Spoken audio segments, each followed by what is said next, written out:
Welcome, True Believer readers, to another episode of Let's Read Spider-Man.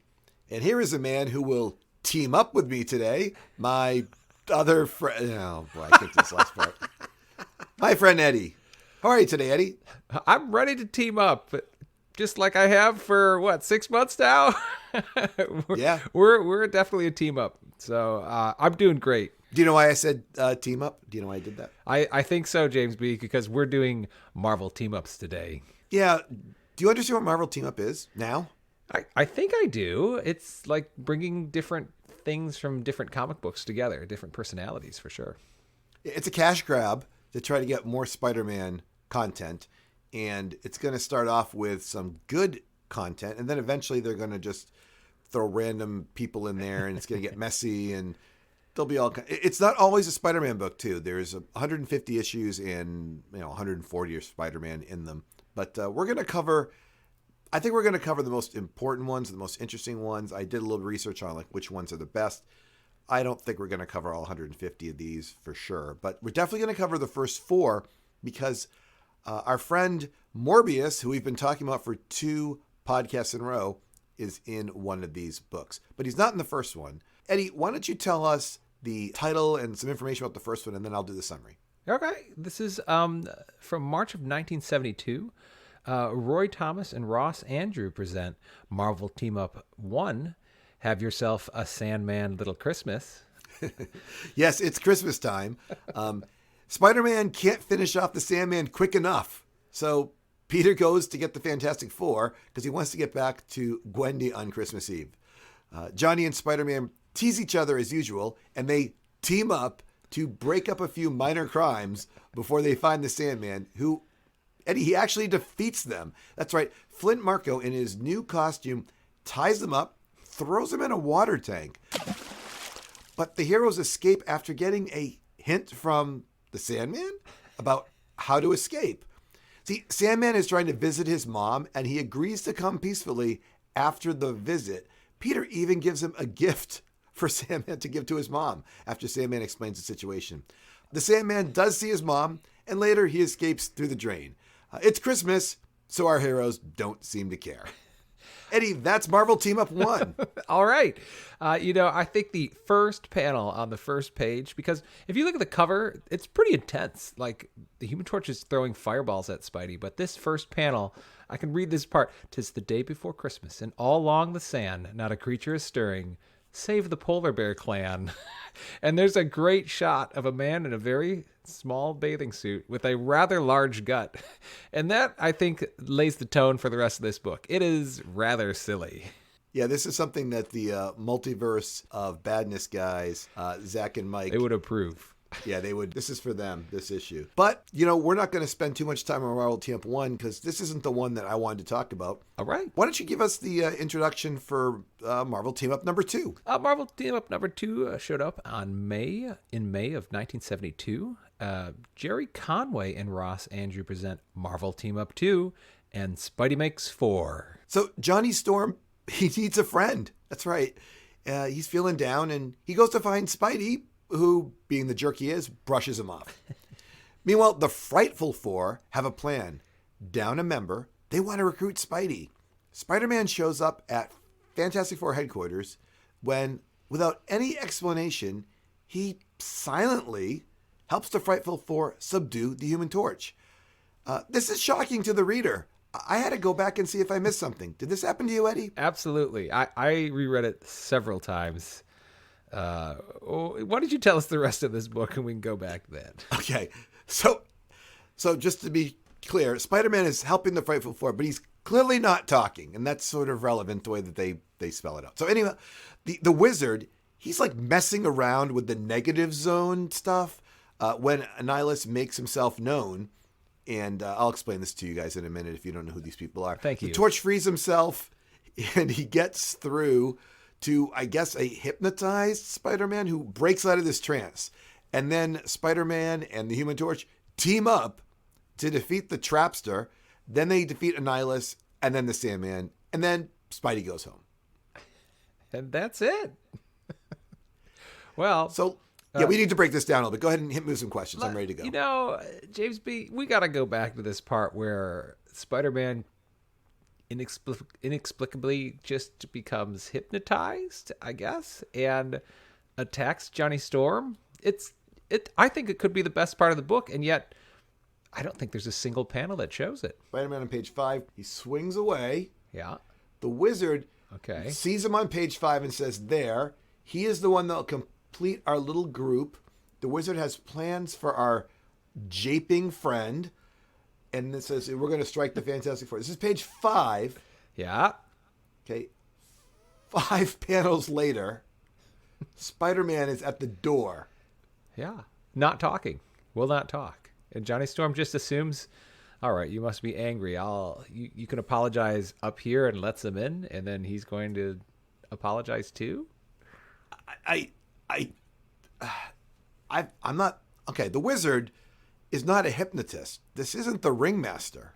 Okay, this is the Wizard. For real, I thought this was like the Doctor Doom, robot, or, harkening back to annual number, was it 4, when we had the Wizard and Mysterio, and they had built a deception. Maybe the Wizard picks it up from Mysterio. That's what I thought.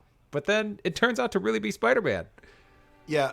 A good call back to the Wizard and Mysterio. Do you remember those two guys? They were a team up too, Eddie. Yes, in annual 4. Right? They were a special kind of team up. Was on really good buddies. Yeah, really good buddies. They were great buddies. Okay, sorry. So yeah, there's no reason why he's been hypnotized. So that took away from this book, but the book did contain the Negative Zone and Annihilus, which are massively important, massively, Annihilus is, I don't want people shouting at me through the podcast, but Annihilus is your Green Goblin level of in the Spider-Man world. Like, he's the big bad, and you're like, go, give me Fantastic Four villains. And you're like, okay, Doctor Doom, you're like Frightful Four, Annihilus. And then, I've read like 300 issues, and this is all I'm thinking. Oh, Galactus. Sorry, poor Galactus. But, that's, now I'm going to start scraping around. Like, Annihilus he's serious. He's more like Kang. That's not a good analogy for you. That's an Avengers guy. He's just a real problem. All right. He's a real, that's fine. He's a real You're problem. vastly more knowledgeable in Fantastic Four than me. That is for certain.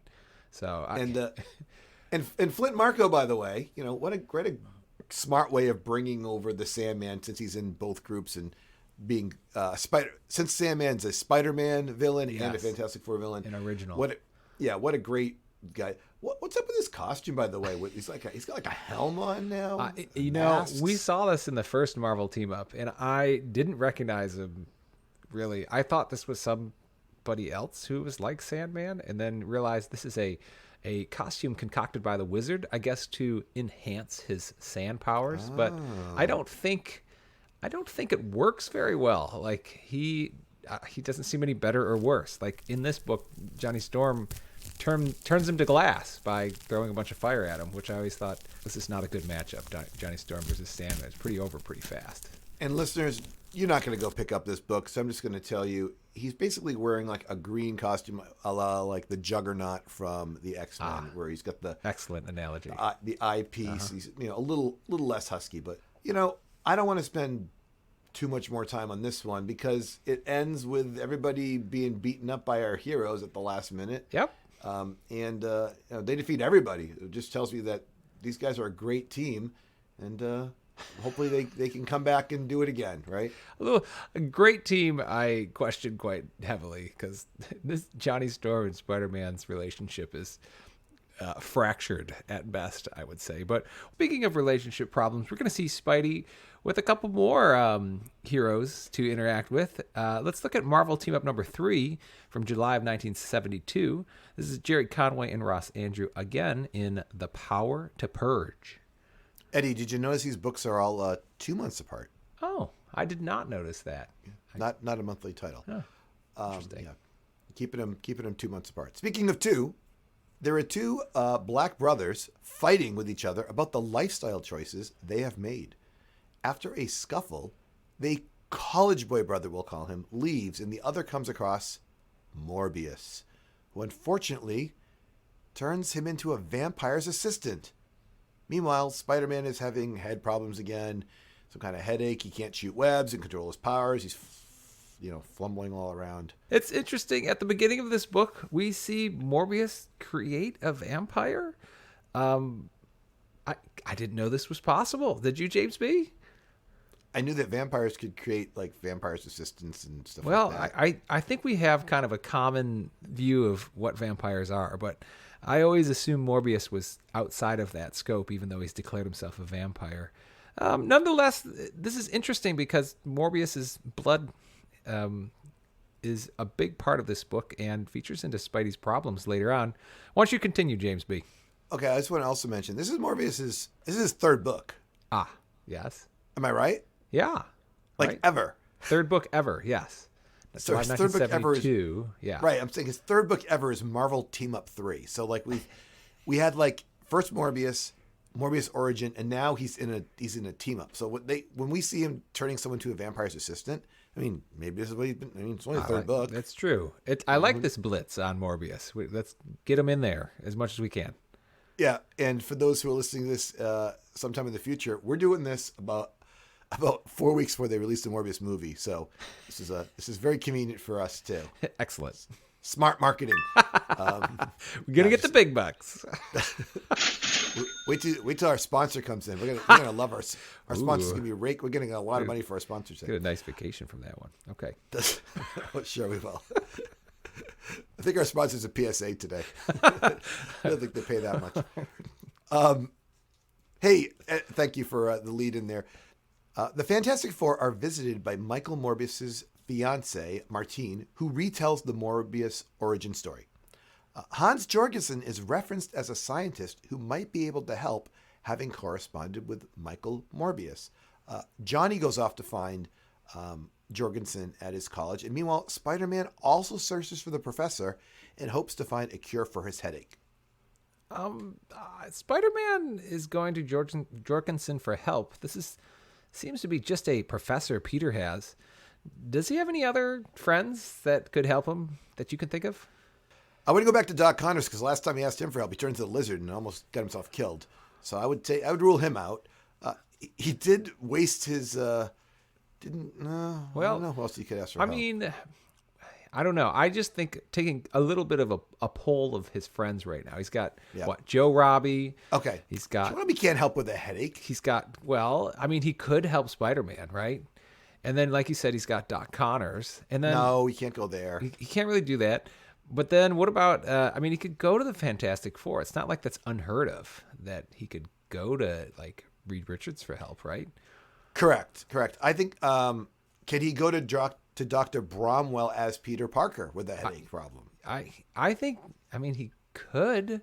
I don't know. Would you rather go to, like... I think he actually doesn't have very many friends, again. This is, like, a big problem for Spider-Man. But he knows where there's, like, this molecular biologist like right in his town. Well, listen, regardless, he does get there, as does Johnny Storm. They meet in Hans Jorgensen's classroom where Hans actually protests their arrival. He's very upset at them for interrupting his lecture and showing up. He makes them wait through his lecture, and then he hears them out over a cup of tea. This is my kind of guy, right? In case you didn't know, listeners, I am a regular tea drinker, and as we do the podcast here, what do I have? This is a glass of ginger turmeric tea right now. I was like, yes, professor, let's have a cup of tea and discuss your lecture or whatever the problems you have. Yeah, Spider-Man pulls up his mask, and he actually drinks the tea, but the Torch does not. Yes, this is a great scene for me personally, on a personal level. I'm like, yes, tea drinking. A scream from a Morbius victim interrupts the tea drinking party and leads the heroes to battle Morbius. Spider-Man doesn't hold back, causing the Torch to pull Spidey off Morbius, and soon a crowd of students attack the heroes. This is crazy to me. Who just assumes, okay, fine, maybe Spider-Man, since his public opinion is mixed often, but Johnny Storm, no one recognizes a hero of New York City in Johnny Storm. They just assume he's doing something terribly wrong and literally beat him up in a big way. Yeah, this could be simply because they want Morbius to be able to go after the other brother, because he takes advantage of the situation and he goes after, the college brother, basically, who's there in the protesting and fighting. And then the vampire brother is like, no, don't hurt my brother. And he tries to stop Morbius, and Morbius like swats him. And this vampire assistant brother, I think his name's Jacob, I'm not positive. He falls and he hits his head like on a rock, like right on the temple. And, he's not going to suck his blood. We're not quite doing that. We got the Comics Code Authority on this one. You know what I mean? So, but here's a dead body right away from a vampire. So Morbius flees, and like I said, the Comics Code Authority, they're like, all right, we're willing to give you a dead body and a vampire, but no blood. We're already out of control here, people. I don't know. I think it could be argued that Morbius wins too. I think he wins a lot in this book. He doesn't. I guess Jorgensen doesn't get killed, but. And you're referencing that because we've discussed that the Comics Code Authority wouldn't let villains win. Correct. That was one thing they were against. So I think the new Comics Code Authority this time has to be something like no positive drug messages, no positive alcohol messages, no blood. Yeah. Because everything else is being covered. I don't know. What'd you think of Johnny and Spidey in this book, but compared to the other ones? It showcases their relationship, to a T. And really and truly, we haven't seen Johnny and Spidey in a book in a long time, in Spider-Man at least, right? It's been we saw them fight the Beetle a while ago, and maybe one other appearance. You say it like you're missing them. I am definitely not at all. These guys. I hate this relationship, and it never matures. It never gets better. I would expect this to develop, and yet Spider-Man's such a jerk, and Johnny always goes back to him. What do you do? We got hundreds of issues to go. Maybe things will change, but you and I don't see any change here. Johnny and the Torch, three issues in a row is enough for me with them, and thankfully, we don't have to deal with the Torch really in the next issue. And Eddie, why don't you give us the lead-in for the final of our Marvel team-up issues today? All right. Perhaps we'll get some friends with the X-Men in this one. In September of 1972, Jerry Conway and Ross Andru wrote Marvel Team-Up 4, and then the X-Men. So Peter is still sick. The continuity continues in these books. And his feverish screams wake Harry. Hey, Harry Osborn, we got one of Peter's friends finally appearing in these Marvel team-up books. It's nice. Very generically, he's going to annoy Harry, Yeah. So we know what that is. I'm going to say that line again because people are closing doors around me and I can't mute myself out. So, so very generically, Peter and Harry can be fighting like they always do. Peter decides to go see Hans Jorgensen again. Maybe he's looking for some tea, Eddie. You never know. That's right. But Morbius beats him to it. I'm not talking about the tea. I'm talking about the fact that Morbius kidnaps the professor, and when Spidey shows up, he takes the blame in the papers. Of course, Jorgensen is known by Professor X. Oh, I know Jorgensen too. Everyone does. Who reaches out to 4 of his X-Men to follow up on the story in the papers. It bothers me that Professor X immediately assumes that Spider-Man is the person who kidnaps Jorgensen. For fundamentally, is it part of Charles Xavier's shtick? He is a nice and forgiving person, and I don't like this part. Can't say that, I was pretty upset. Do you think that the crime scene really did lead to Spider-Man being really the suspect? Was it bad timing on Spider-Man's part when he shows up there? Is there enough cause? Well, I don't know if there's enough cause. There's enough cause for someone like Jay Jonah to write nasty newspaper articles about him and give him, worse public attention. So, but I'm saying, a woman goes upstairs to find Jorgensen, and Spider-Man's in the room, So and then Jorgensen's gone. I'm just saying there is a little bit of a connection there. But all right. I'm not saying you're right. I'm just giving you this. I understand. I said all right, not your. It says right. It in the. Hey, you're the one who's used the Daily Bugle as a source before. So don't. You read it in the papers. It must be true. All right, moving on. We don't need to discuss that. All right. Well, speaking of this, Professor X and the X-Men, Spidey has to battle the X-Men, and while he's fighting them, he's overtaken by this nasty head cold fever he's got going on, but that allows Professor X to then read Spider-Man's mind, and he realizes that Morbius is the enemy, and not Spider-Man. So the X-Men get in a fight with Morbius, and they're losing really badly to Morbius. Before Cyclops, he hits Morbius with like a trick shot. It's so dangerous. He reflects his beam off I think it's a broken mirror behind him, and hits Morbius in the back.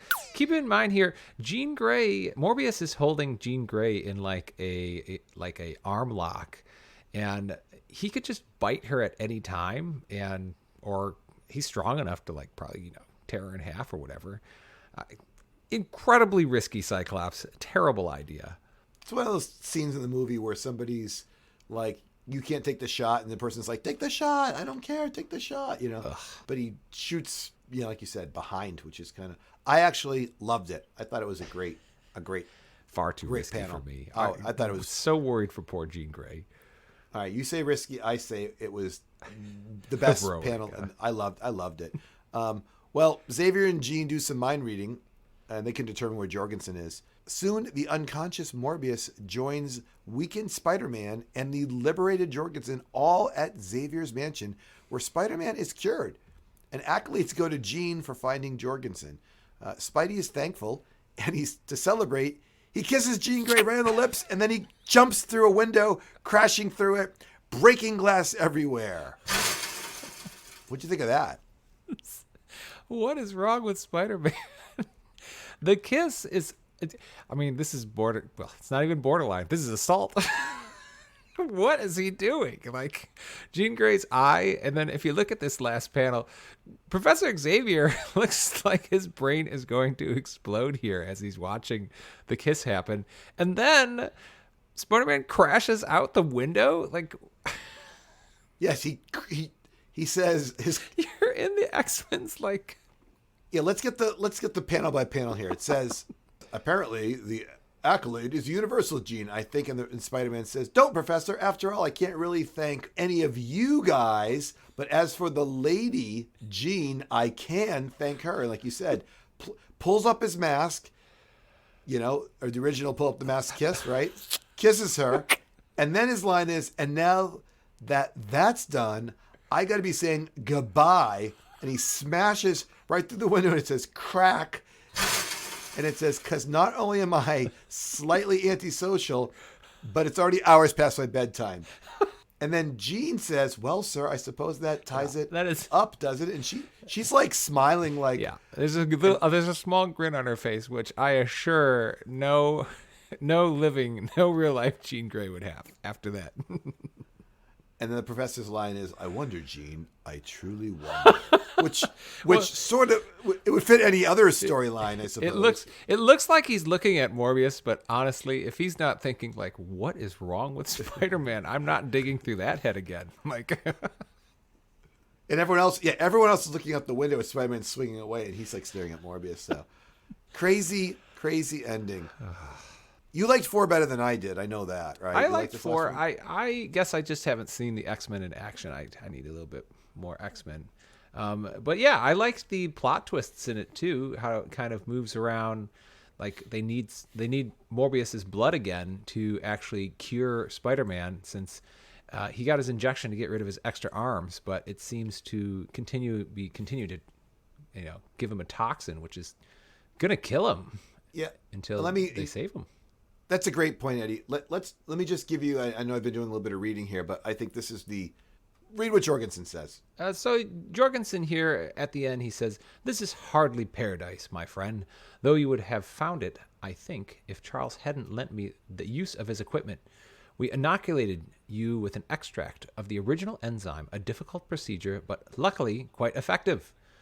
So he's talking to Spider-Man there, and Spider says, "It looks like I owe you my life, Professor." And yeah, so he does. As you pointed out, he uses Morbius. So there's been a lot of Spider-Man taking a lot of blood from Morbius for a lot of reasons.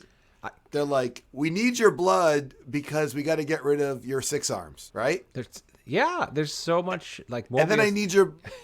Keep talking to me. It's okay. Go ahead.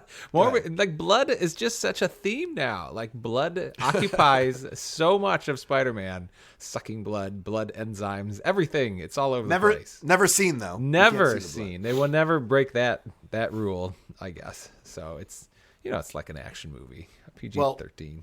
The Comics Code Authority, they're looking out for us. And we have a PSA today for our sponsor. We don't usually have a lot of PSAs. We get them occasionally. But it's that time, and, hopefully you'll support our PSA. I mean, if you're ever going to support something, it's usually a PSA, right? All right. Yeah, very likely. Yes. Eddie, today is a PSA from Students Against Jorgensen. He admits he's an ogre in front of the class and is always very tense. When the Torch and Spider-Man showed up to help, he called out the Human Torch for being rude, and he protested when Spider-Man joined in. Does Jorgensen like supervillains and not superheroes? This is what SAJ knows. All right, continue. He made them wait for the lecture. Is he trying to delay them from saving Jefferson and his brother? Sure, he eventually helped Spider-Man, but just so he could brag about the difficulty of the task. He teaches at State U. Ever wonder why a private college wouldn't take him? Probably because he corresponds with Michael Morbius, the vampire who kills people. I don't want a killer teaching my children. I want a hero. Hans Jorgensen is no hero. Paid for by SAJ, Students Against Jorgensen. Eddie, do you support? That's our PSA for the day is. Yeah, Students Against Jorgensen. Students Against Jorgensen, and we're against him because he's a rather ornery lecturer, rather a lot of conviction about education. Well, I'm just reading the PSA, but apparently he, from what he did delay the heroes from fighting. Is this not true? That's true, but did he also cure Spider-Man and then basically brag about the difficulty of the task? Well, that is true also, but I appreciate having a professional both in practice, curing Spider-Man, and taking the time to lecture the public students at the university too, working at a public university. Eddie, he corresponds with Michael Morbius, a vampire who kills people. Well, he hasn't. Why are you arguing against the PSA? It's a PSA. Just move on. It's fine. I'm suspicious. I don't trust this PSA Just whatsoever. say I hate Hans Jorgensen and agree, and we can move on. I completely support college professors. They're wonderful people who bring the world lots of knowledge. Wow. Sorry, James. No, we're not getting our vacation, James B. They're canceling our sponsorship. I'm quite sure of it. PSA. Well, there are some people who probably would agree with our PSA. How could they let us know? You can email us anytime at letsreadspiderman@gmail.com, or you can find us on Twitter at letsreadspidey, or you can message us on Twitter too. Yeah, not enough people message us on Twitter. I know, James B. You're so good on Twitter. Lots of fascinating things in there. Yeah, it's pretty good. Time to wrap things up. I'm James B., joined by Eddie. And remember, listeners, if you're going to read Marvel team-ups, read it with a friend. Goodbye. Goodbye.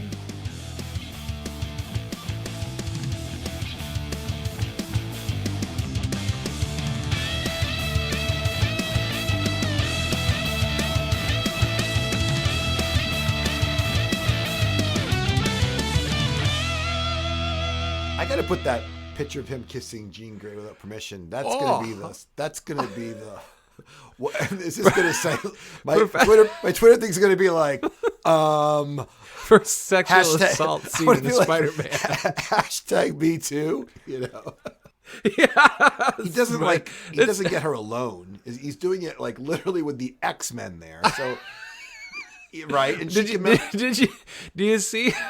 There's a great. I'm sorry. I just noticed that he webbed Cyclops. So Cyclops can't see what's going on. The Cyclops eyes are the best because he disables his weapon, but we know that he's got a thing for Jean too. So he's like, don't want you to see this.